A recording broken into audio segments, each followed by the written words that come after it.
Bom dia, eu sou a Bárbara Buchala, economista do Santander Private Banking, e esse é o Morning Briefing do dia 1º de julho.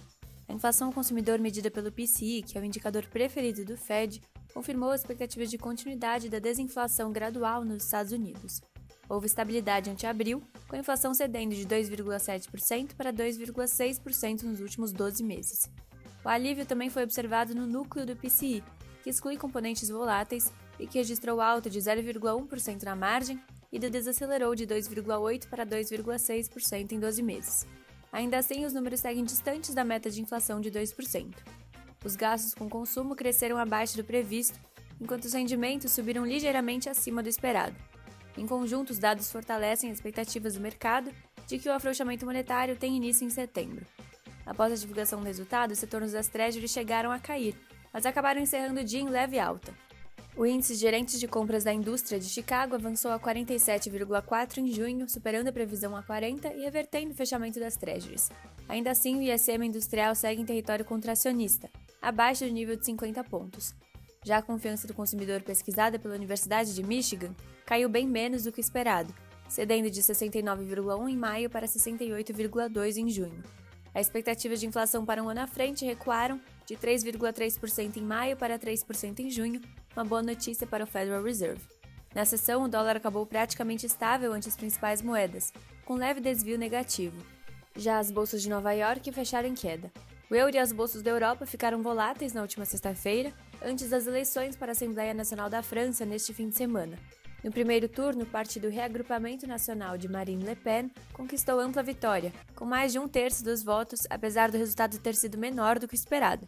O partido do atual presidente Emmanuel Macron ficou em terceiro lugar.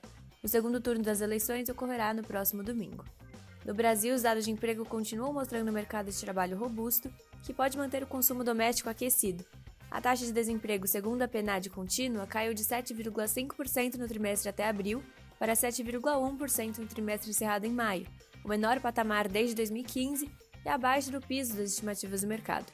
A redução do desemprego foi movida pelo aumento de 0,2% da ocupação, enquanto a taxa de participação permaneceu no mesmo nível. Em termos dessazonalizados, a taxa de desemprego ficou virtualmente estável perto dos 7%. Além do crescimento do emprego, os rendimentos reais dos trabalhadores seguiram em aceleração na comparação anual.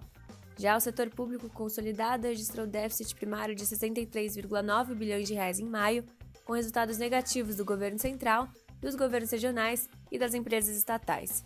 Assim, o déficit acumulado em 12 meses subiu de 2,42% para 2,53% do PIB. Refletindo esse resultado mais negativo e o pagamento de juros no período, a dívida bruta como proporção do PIB avançou de 76,3% em abril para 76,8% em maio.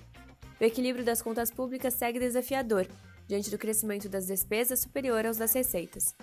No mercado doméstico, o último pregão foi marcado por nova abertura dos juros, desvalorização da bolsa e alta do câmbio. O mercado continua operando com cautela diante da percepção de risco fiscal no país e visão de que o mercado de trabalho aquecido pode atrapalhar o processo de desinflação, exigindo juros mais altos. Nessa semana, o grande destaque será a divulgação dos dados de mercado de trabalho nos Estados Unidos referentes a maio e junho, importantes para a calibragem das expectativas de início de corte de juros. Além disso, a ata da última reunião do Fed será publicada. Ainda no exterior, o resultado da inflação ao consumidor da zona do euro em junho será conhecido. No Brasil, em semana mais esvaziada, a produção industrial de maio e a balança comercial de junho devem seguir mostrando recuperação dos investimentos e resiliência das contas externas, respectivamente.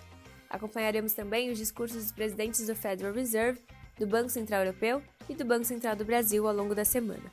Se você quiser mais detalhes desse e de outros assuntos, acesse o Morning Briefing. Por hoje é só e nos vemos amanhã.